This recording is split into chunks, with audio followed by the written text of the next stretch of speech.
Great. Hello, good evening. My name is Melissa Wise, and I am the Director of Development here at the Center for Fiction. Welcome. We're so glad to have you here tonight. How many of you are joining us for the first time? Can I see hands? Amazing. Welcome. We're so glad that you're here. And for all of you who are returning, we're so glad to see you again. For those of you who don't know us well yet, the Center for Fiction is a 200-year-old cultural nonprofit whose mission is to encourage people to read and value fiction and to support and celebrate its creation and enjoyment. We do that through public events like this one, through our reading groups and writing workshops, which all offer vibrant, accessible, inclusive programs to welcome a wide community to experience the joy of story. We do it through our Kids Read program, which offers immersive reading experiences for children, and we support early career writers with our First Novel Prize, our Emerging Writers Fellowship, and spaces and community for their writing. Visit our site, sign up for our mailing list, and be sure to give us a follow on social media. And to support our work creating, get to see Ishola-Ayodeji, the Turkish author of White on White, who joins us to talk about her new novel, The Anthropologists, which follows a couple as they begin a new life in a foreign city. Live stream and in-person tickets are available now on the events page of our website, so be sure to get your ticket early. For tonight, some important logistics. We will have an audience Q&A, so if you are here in the room, raise your hand when we get to the Q&A at the end, and one of our wonderful interns will bring you a microphone. We ask that you please do use that mic so that guests who are joining us on the live stream can hear you. And if you're joining us on the live stream tonight, welcome. Please add your question to the chat, and we'll read from those before we break for the signing line. Nana was kind enough to pre-sign books and will be doing a personalization line after the event so that you can have a nice personal message in your book. I'll give information on how that will work when we get to the close of our conversation. And for the main event, we are here tonight to celebrate the release of Nana Ekua Brew-Hammond's new novel, My Parents' Marriage, which explores the ways we repeat history despite our intentions not to, and, if we are lucky and work hard, how we break the cycles of trauma. She is joined by Abby Ishola-Ayodeji, award-winning author of Patience is a Subtle Thief. Thank you all, and enjoy the wonderful conversation.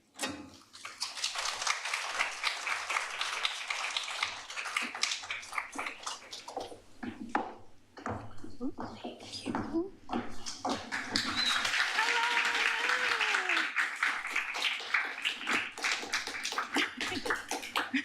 Thank you, everyone. What a warm welcome. Thank you. Nana, congratulations. Thank you.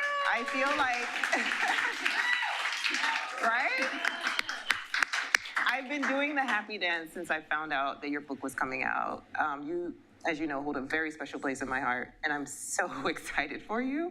Can you tell us a little bit about My Parents' Marriage? Oh, okay. My Parents' Marriage is not about my actual parents. It is about a woman who, her parents had a really turbulent union. And as she was just sort of growing up, she felt sort of really traumatized by their union, and ultimately felt that she needed to escape that cycle by any means necessary. And so the book is about sort of her journey through that process. Yes, and her name is Kokwi. Her name is Kokwi Nuga. Yes, Yeah. I was practicing pronouncing her name backstage. And I said backstage that by the time I got to the middle, I was racing to the end because I wanted to know what happened with them and their marriage. Can you read part of the book. Yes. First of all, I want to thank you all for being here. It's a Wednesday night, and I know that it's a summer Wednesday night, and there's so many things you could be doing tonight. So I really appreciate you spending your Wednesday night with me. I am super excited to share a short excerpt from chapter 2 in the book. So I'll read, and then we can get going. Kokwi's eyes fluttered open at the sudden flare of the car's interior light. Wiping the dribble of her post-ambassador doze from her chin, she sat up in the soft leather seat. Their driver, Nelson, was lowering the radio volume as he inched toward the rifle-toting officer leaning into the vehicle in front of them. Another policeman stood beside him, making sure incoming traffic didn't drive past. "Do you have any small bills?" Nami asked her. Kokwi lowered her purse between her knees to check. Nothing smaller than 5 cedis. Nelson's gaze darted to the rearview mirror. "Sister, I have pesos. They should take coins and be satisfied." They watched the policeman dismiss the vehicle ahead with a clap on the cab and narrow his gaze with shrewd calculation at the 3-pointed Mercedes star on their car. "Here we go," Nami said. The officer pointed a flashlight through the glass. Kokwi breathed in to prepare for the interaction and rolled down her window. "Afisha pao!" She sang the season's greeting as she found the man's eyes above the beam. "And you said this Christmas, dear, you chop like never before. All you do for our country is not easy, cry." The policeman raised an eyebrow at Kokwi's act, but kept silent, enjoying it. Kokwi tapped Nelson's shoulder. "Let's find the officer something to appreciate him, eh? Something to make his bronya sweet. Something so his wife won't turn her back to him tonight." The officer chuckled, closing his fist over the coins in Kokwi's hand and keeping it there. His crudely cut nails both tickled and scratched the hollow of her palm. "Who says I have a wife? Bema fine like you." She withdrew her hand. "I know you have a wife and girlfriends, plenty. Nelson, let us go before he does his juju on me and Nami. You ladies are the one doing juju in this Ghana here." He stepped back, grinning widely, and clapped the top of their car. Nelson sneered. "These people have no shame." The show over, Kokwi settled back into the leather cocoon of her seat as they continued along the Achimota School Road. Past their old secondary school campus, the streets were black, ambient with distant forest croaks, until they turned onto their street. Nami sprang forward as their 2-story house came into view. "Yay? Has Daddy returned? Why is the gate open at this hour?" It was close to 3 a.m. Nelson stopped the car on the side of the road. "What do we do?" he asked. Their father would punish Nami for sneaking out, and he would castigate Kokwi for taking her, but he could sack Nelson for driving them.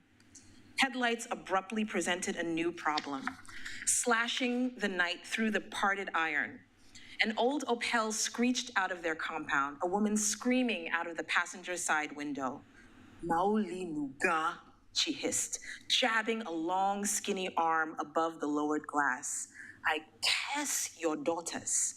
Each and every one will know the shame you've caused me." The words scratched out of the woman's throat in the pitch of a strangled animal. "Peh!" Nelson gaped, his head twisting to follow the car, but she was gone around the corner, absorbed into the darkness. Kokwi turned to Nami, her chest empty of breath, the scene too familiar to speak on. "Well, it's not an armed robber," Nami said, "but Daddy is back." Nelson eased the car to a stop between their father's Range Rover and their stepmother's Benz. Gingerly opening her door, Nami paused, then flinched at the night sounds creeping into the car. "Is that a baby crying?" The sisters scrambled outside, Nami into the house, Kokwi over to the gate man and the other driver. "Evans, who was that woman?" The security guard said much through pursed lips. "What happened?" "She says she has given birth for your father." Kokwi recoiled, her grip tightening around her handbag as she tried to control her short, ragged breaths. This kind of thing happened all the time, she told herself, brusquely turning away. Maoli Nuga was rich, handsome, and magnetic. Men with that trinity of power could do whatever they wanted to whomever. It was up to the women to leave. But still, as a daughter whose mother had left without fully leaving, Kokwi felt the betrayal of and in her sex. Her father had shared himself with yet another woman who had not known about the others, and he had devastated another mother. He had created yet another child who would have to negotiate the throbbing pain and disrespect of the woman who had labored to deliver them, with the indifference of a father who afforded every security except the emotional stability of a peaceful home. Passing Nelson in the car, she went inside and shut the front door. Every light in the house was on, but every door was closed. She walked past the room that belonged to her father's first wife, upstairs past the pair of rooms that had belonged to his second and third. They were all gone now, his current wife sharing the master bedroom suite with their dad. The house was empty of all the kids, too, except for Kokwi and Nami, and this baby, who had displaced Nami as the youngest, wailing down the hall. Kokwi looked for Nami in their bedroom. Her sister was leaning out the window that looked onto their father's bedroom balcony. Maoli Nuga stood gently swaying a swaddled bundle in his folded arms. His white singlet, pale blue pajama pants, and even his brown skin looked yellow in the bedroom light. Behind him hovered their cousin and maid, Sister Ayoram, they called her. A knock yanked Kokwi and Nami's attention to the doorway. Their stepmother, Auntie Hima, they called her, stood in their room now. Even in this witching hour, their stepmother was ever the chic and composed royal. The cornrows she usually covered with a sleek face-framing wig were exposed in neat lines against her shining scalp. Her gauzy periwinkle morning gown, knotted at her waist, was incandescent against her smooth obsidian skin. I told him I allowed you to meet your friends, Auntie Hima said, addressing their now forgotten fear of their father's reprisal. In any event, he's focused on other things. Come and meet your father's Christmas miracle. Nami sniffed at Auntie Hima's parched joke, while Kokwi searched their stepmother's unlined face. No wild-eyed rage or red-eyed pain, no twisted lips of bitterness, no shame, at least none that she could see. Auntie Hima was nothing like the others, Kokwi thought. At least not yet. How long, Kokwi wondered, could she withstand the cheating, the disrespect? Yes, Auntie. She and Nami followed the swaying fabric of Auntie Hima's robe into her and their dad's commodious bedroom, past the framed black and white of Mauli's mother, the four-poster bed, swooning couch and vanity table and chair. Kokwi walked tentatively onto the balcony behind her stepmother and younger sister. Daddy, Nami said. Maoli turned to bestow his winking smile on each woman, the dimple at the corner of his mouth and the center of his chin conspiring, as they always did, to allow him to charm, even as he offended. The moon shone on his pate, the silver roots of his thinning, black-dyed curls showing through, pronouncing his widow's peak. We saw that woman as we drove in, Nami went on, screaming her head off for the whole of Achimota to hear. The ribbing of her father's singlet formed parentheses around his soft paunch as he tilted the baby so they could see the little face. Girls, this is your brother, Kofi Elejinye Nuga. As he crooned the name, the baby turned up the treble in his howl. Maoli turned to his cousin. Aram, take him, eh? We need our sleep for the drive to Togo. We're still going? Again, Kokwi's eyes leapt to Auntie Hima's reaction. Why wouldn't we, Maoli said. Your mother is expecting us. Auntie Hima had moved to Sister Aram's side. Keep him with you in your room for now. We'll sort out a place for him when I'm back. I'll end there. Ooh.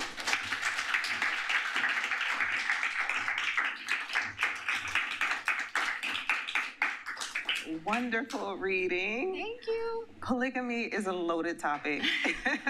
Westerners would say it's an unconventional relationship, but, Africans, we know what time it is. So what made you address polygamy through the eyes of a child from such a relationship? I think I was really thoughtful about relationships that I had witnessed in Ghana. I've seen a lot of families in litigation because, a wealthy, powerful father or uncle or grandfather had some wives and had, a lot of children. And then when he passes on, the estate is in litigation for generations. And I was thinking about that a lot as I was writing it, and how the person, in some ways, yes, the couple or the people who are part of the relationship are sort of have their own turmoil, but it's the people who are left behind sort of picking up the scraps of whatever's happening. And oftentimes what's at play is not necessarily even the money. The fight is more about who did daddy love more? Or, if I get the things, then it means that I'm special. Yeah. And so I really wanted to sort of sit in that emotional space with this book. Great job. And Kokwe, she's interesting because she's trying to carve out her own path. She doesn't want to just be the daughter of a rich Ghanaian man. She wants to figure out her own life. I love female characters like that, but there were moments where I was a little annoyed with her, which is a good thing because she brought out that emotion. So what did you draw from to create that character?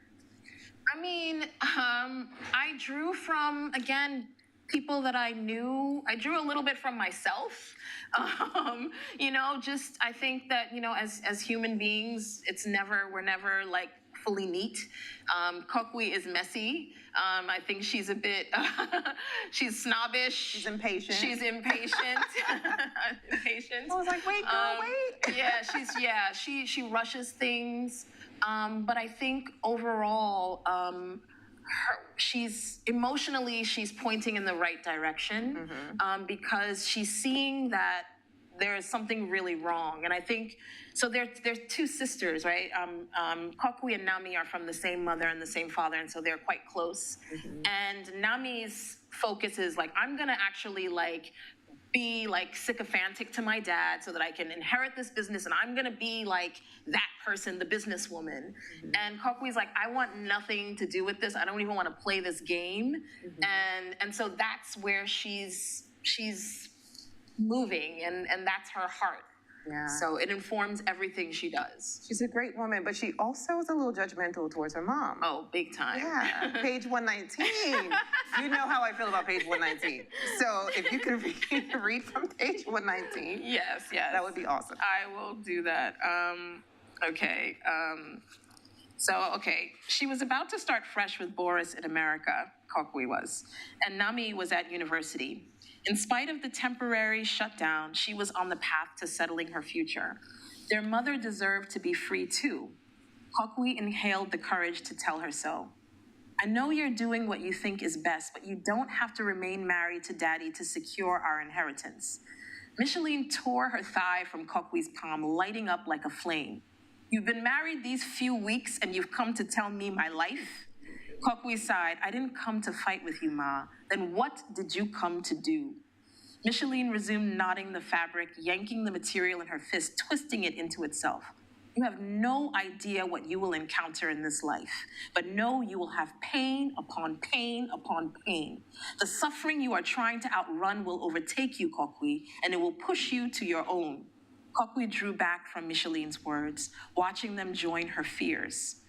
Ma, don't curse me. I'm not cursing you, my daughter. I'm telling you the facts of life. That America you're going to with your better husband than mine will show you. You will see. Then you will run home, back to your father for his help because you will need it, and then back to me, and you will tell me I was right because I am. Right? Page 119. I was like, page 119. And as I read your book, I kept thinking about my parents' marriage and my marriage and how we could be really judgmental towards our parents when we're not married. And then once we're married, we're like, oh, and then we're giving them grace. And, we go through that whole thing. So that was a great lesson that I took away from the book. Talk about that and also what other lessons you hope people take away from the story. Well, definitely, I think that when you're a kid, especially if you feel wronged by your parents or if you feel like your parents just did something that wasn't great, I think as kids, we're so judgmental. And I think part of that is because we're so up close. So we see, the cracks, we see all the mistakes, we see the foibles and the weakness.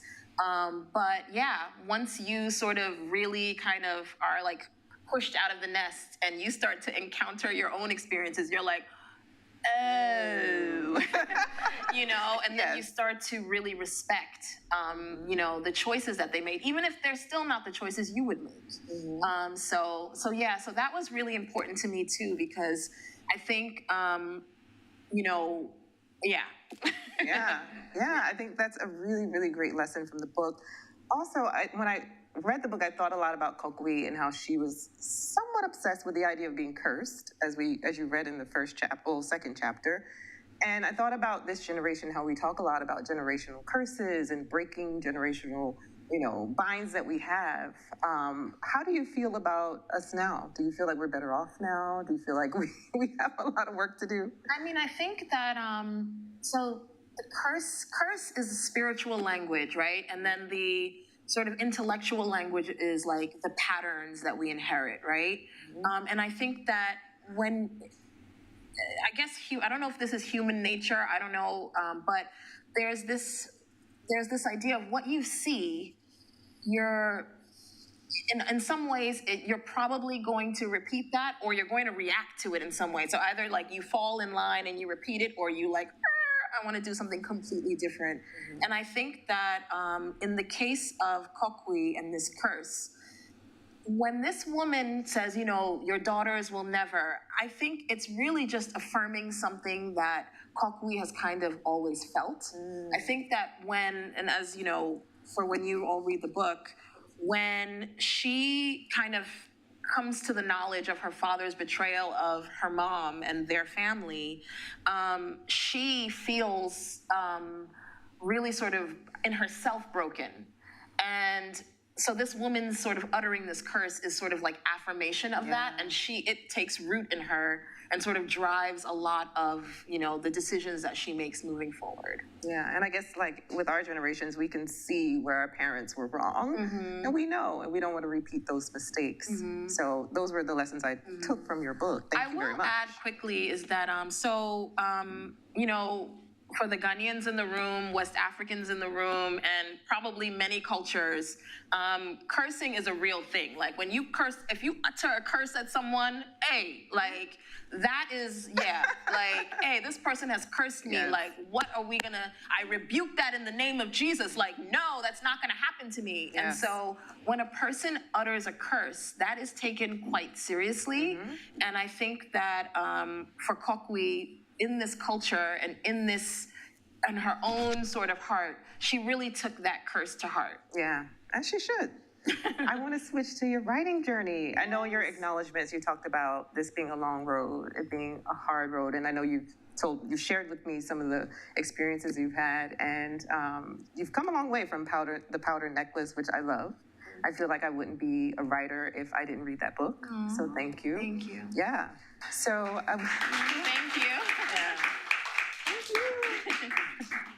So I would love for you to talk about your journey to this book.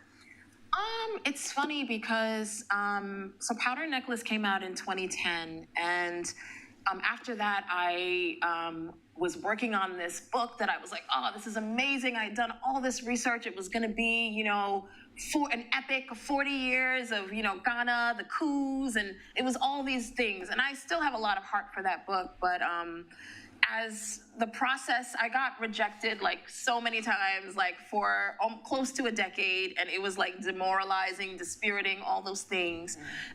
When I finally sold that book,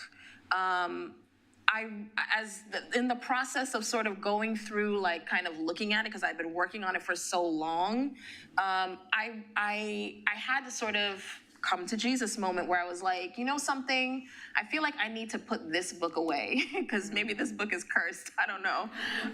But I was like, I think what I need to do is, one of the editors that I worked with asked me, like, what was the reason you wrote this book in the first place? And as I sat with that question, I realized that what was sort of lurking underneath all of the scaffolding of all the amazing research and all of the things was there were two really turbulent marriages that were going on. And I realized like that was the emotional place that I was almost afraid to mine. And so I was like, you know what? I think I want to explore that a bit. And as I started going deeper, initially I was writing this from the perspective of Kokwe's daughter. And as I was writing, I was like, it's not Kokwe's daughter's story, it's Kokwe's story. And that's when everything just sort of opened up for me. Yeah, and it's interesting as a writer when you get to places like that, when you're writing, you realize that this is not the story, this is the story. So I love hearing that. What's your writing process like? I mean, to be honest, I don't have a sort of specific routine. I find, and I have found over the years, just write. Write when you can, write when the inspiration takes you, write when it doesn't. Yeah. You know, when there's times when I have nothing, no words, I search the internet about the topic of what I'm writing about, and that often jogs me. One of the things when I was doing the research for this book, I did a lot of research on marriage cases in Ghana because this is a big thing. Lots of lawsuits happen. And I came across one of the most heartbreaking stories where there was a situation where, you know, one wife was the customary wife where she was not, you know, in Ghana, there are three types of marriage. There's customary, there's Mohammedan, and then there's ordinance. And customary and Mohammedan allow for polygamy. And then ordinance is, you know, monogamous. And so men of means often will have, you know, an ordinance wife, a couple customary wives, a couple of situationships in the middle of all of that. And so there was a lawsuit between, you know, the customary wife and the ordinance wife.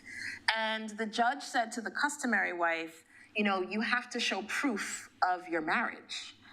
And like, so she had to produce all of this documentation, right? And in the summary judgment, the judge was like, I personally know that you were married based on what you've submitted, but legally it does not meet the burden of proof. And that just gutted me because I was just like, how do you tell a person that like their whole life was invalid?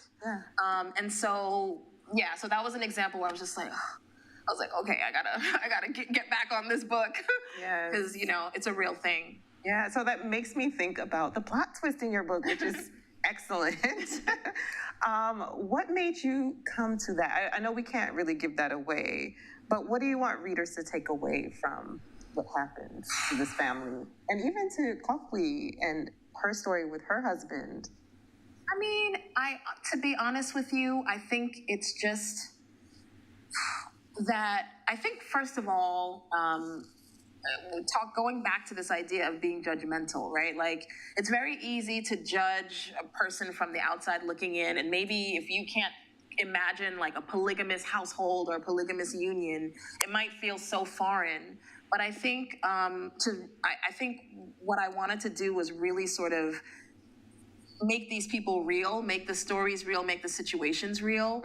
I think also I wanted to show that like the immigrant story or the immigration story is complicated. I think there's a narrative that like, okay, you know, I was really poor and I like found my way to the States and I pulled myself up by my bootstraps. And growing up, I found there was so many stories that were not like that. Like often, especially in my parents' time, a lot of them were people who had money because they were able to figure out how to get a visa and pay for the plane ticket and all of that.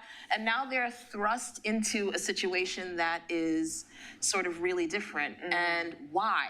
Like what propelled these people who had privilege to come to the U.S. And so that's what I kind of want people to think about. And then also just in general, like how do the decisions that maybe our parents made or things that we witnessed or experienced propel us? How do they drive us maybe without us even thinking about it?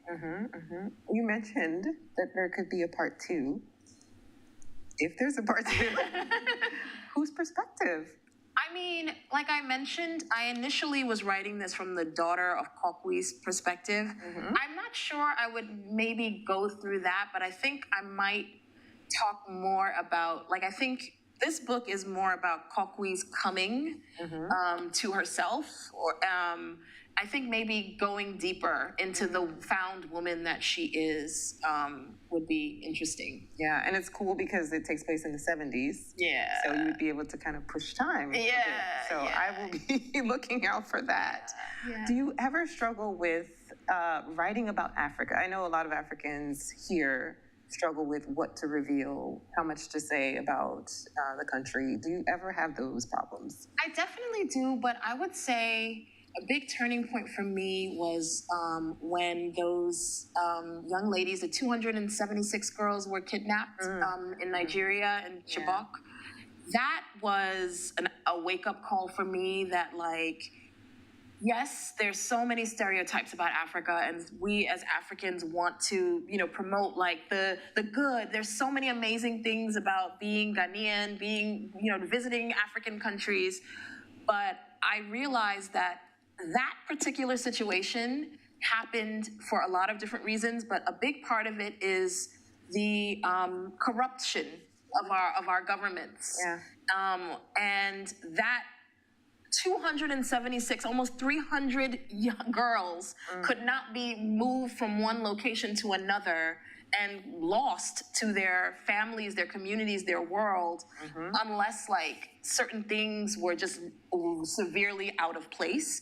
And so for me, that's when I was like, I'm doing a disservice if I hide these things, because with respect to this situation, like I said, I know many people, and as I was writing it, I started to encounter more people who would talk about it. And I was like, wow, like this is something that really is a situation in our communities, and let's talk about it. And I've talked about it with some uncles, some men, and it's very interesting to hear what like the older generation of men think about it, and I think that it's good for us to have these sort of intergenerational conversations about these topics. Anything they said that you would want to share? I mean, I'm being nosy. yeah, I'm sorry. no, I mean, I would say like there was on one side, there was a lot of blaming of colonialism. And of course, colonialism has, done us dirty. And that is a fact. But some of it is just good old patriarchy. Yeah. And I'm like, we pick and choose the things that we want to take. Like you wanna have this aspect of European sensibility in life, and you also want this. Like, which is it? Like, and fine, like pick that's your palava, your choice to pick and choose. But don't then go and say, oh, it's the colonial imposition. Yes, I stubbed my toe. It's colonialism. I mean. Well, I think we're out of time. We'll turn it to the audience. If anyone has any questions, we'd love to hear from you. See someone in the back. Hi, Nana. Congratulations. Thank you. It's just such a pleasure to be here and see you getting your flowers and celebrating the publication of this book. I feel like hearing you talk about the rejections really moved me, because as long as I've known you and coming to New York myself as a writer, not knowing anyone, I feel like you've always been such a light for others. And you've always been so kind and really just enthusiastic about writing and writers and books.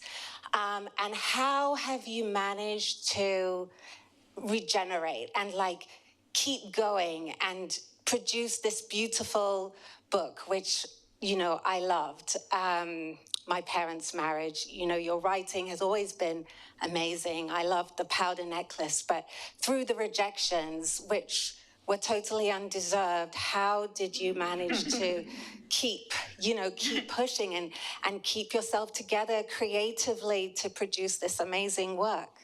Well, first of all, I just want to celebrate Vanessa Walters. She wrote The Lagos Wife. It's an amazing book, and she was so generous to write this beautiful blurb at the back of the book. So thank you so much, Vanessa. You are an inspiration to me, and we know how we do. So thank you for that. I would say I didn't handle it well. I mean, I was full of rage. I would hate read. I'd be reading books like, how the heck did this book get? Like, I was just my God. not in a good headspace. And it really, I would say I don't know if this is true for many writers, but I think when you become a writer, a published writer, if you will, it changes your relationship to reading, because you kind of see how the sausage is made, you know, in terms of the book actually, you know, becoming, you know, three-dimensional. So I think what kept me going ultimately was I realized that storytelling is at the heart of human existence. And I realized, and this was such a eureka moment for me, because I was like, oh, so humans need stories. So like, if I just hang in there, at some point, they're gonna need my story. And so that was really generating to me. And then just faith. At the end of the day, I was just like, you know what, God, like, I know that I'm a writer. Like, I've known this since I was a little girl. And so I can't allow my validation to be outside of that. Like, I just have to do what I'm supposed to do. And whoever this book is for, it's for them. And hopefully it's a lot of people, you know, but, you know, and that's just what I have to kind of make peace with. Thank you.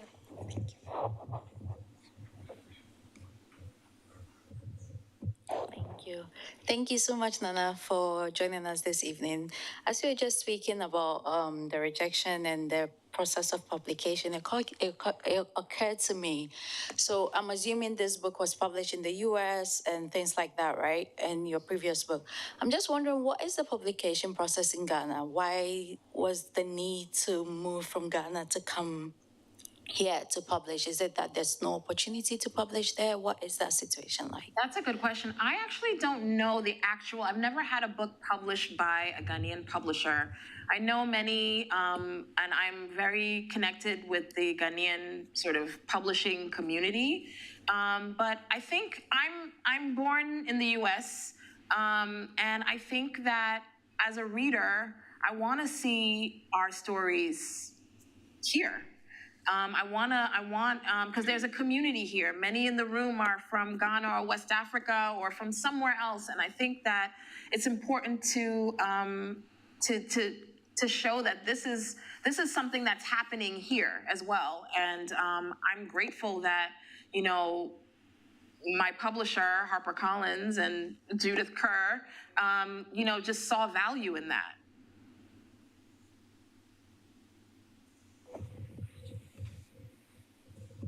Nana, congratulations.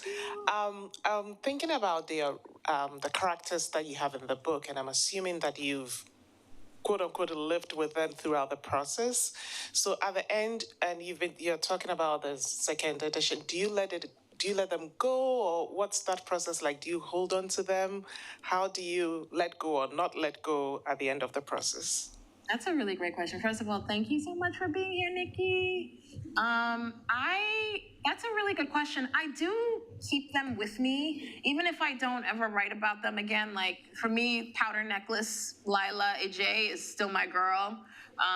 You know, I think everything that I write is part of me. And so, yeah, I keep them with me. And these characters in particular, I feel maybe because it is so fresh, I definitely keep them, you know, they're still with me.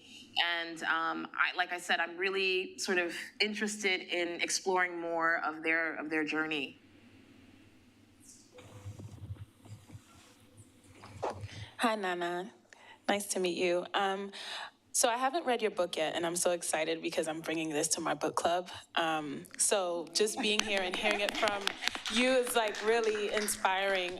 There were certain excerpts that you read about Kakwe's mom, and I felt like for the African community, even for the Caribbean community, the Black women in our families exude so much strength, and they're expected to be strong all the time.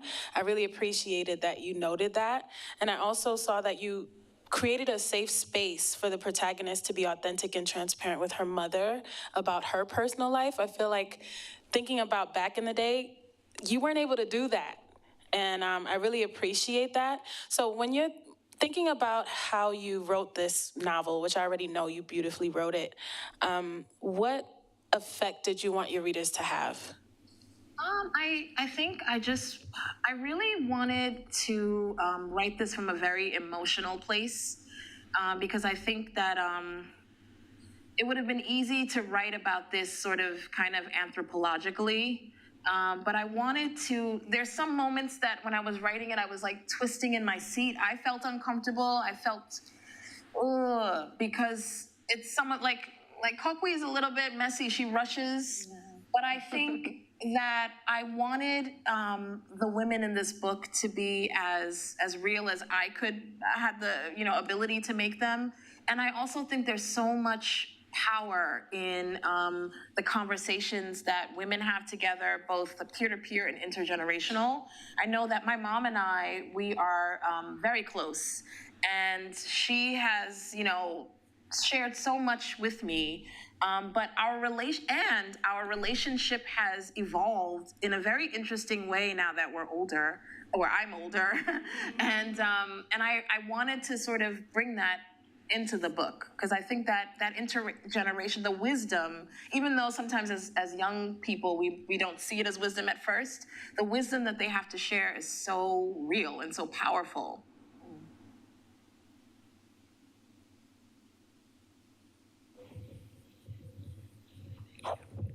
Hey, Nana, how are you?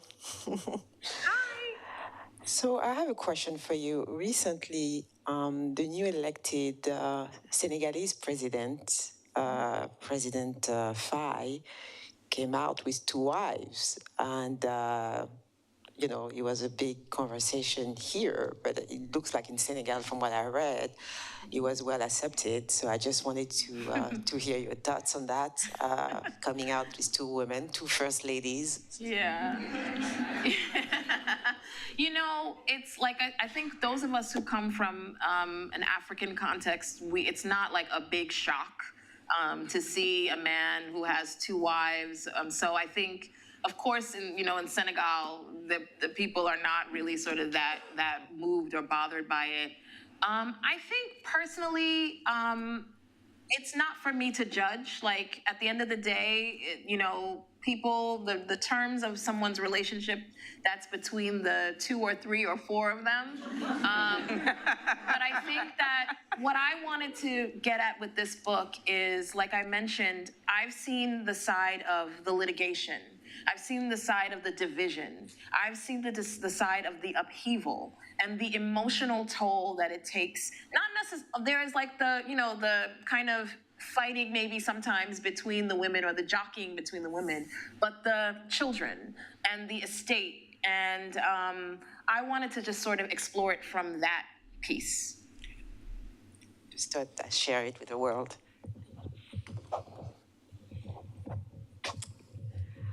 I just wanted to point out that our American presidents have had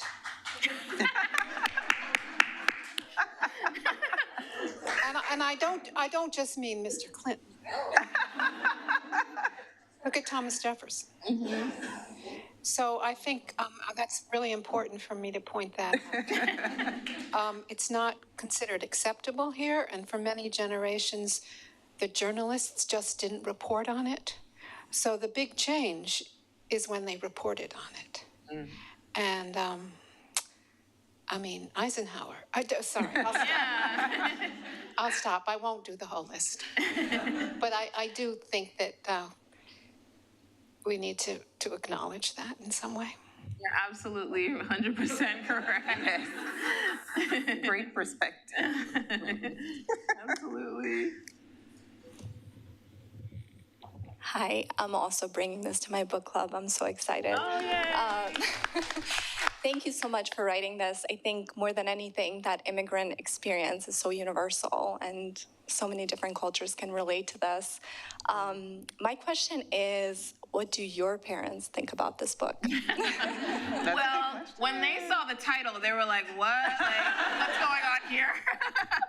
I think that, they're super supportive. I'm still their published writer daughter, so they're very excited about it. And I think that, I think that they appreciate, some of the themes and the things that this book raises. Because my parents, my dad is somebody who would have, intellectual conversations with me when I was 3 and 4 years old. He's like, why do men do this and women do that? I'm like, I'm 4. But I don't think it surprises him that I'm ruminating on these things. And as I said, my mom and I would have, we do have such candid conversations on relationships and all of these things. So I don't think that they're surprised by it. At the end of the day, I wouldn't do my parents dirty. So.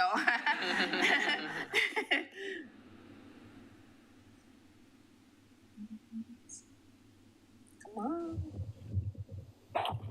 Congratulations. Thank you. First, I just want to say that I'm so overjoyed to be here and then see kind of your trajectory and kind of hear about. I remember listening to that failed novel many times, but I just want to get into some craft things because I know that you are master on a page.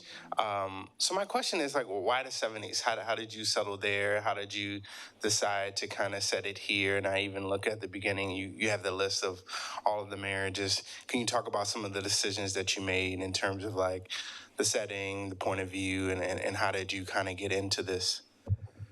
Thank you. First of all, Irvin, thank you. Yes, Irvin and I met in 2015 at the Rhode Island Writers Colony, and we were, in residence together, and his book is coming out in 2025 in Open Contempt. Okay. So shout out to Irvin. Thank you so much for being here. So the decisions. So when I was writing the book, and I mentioned that I had, in an earlier draft, I was focused on a sort of generation down from Kokwe. And I realized that when I started talking about Kokwe, that's when the whole story kind of lit up. But then it was confusing because there are so many wives and there's so many things going on.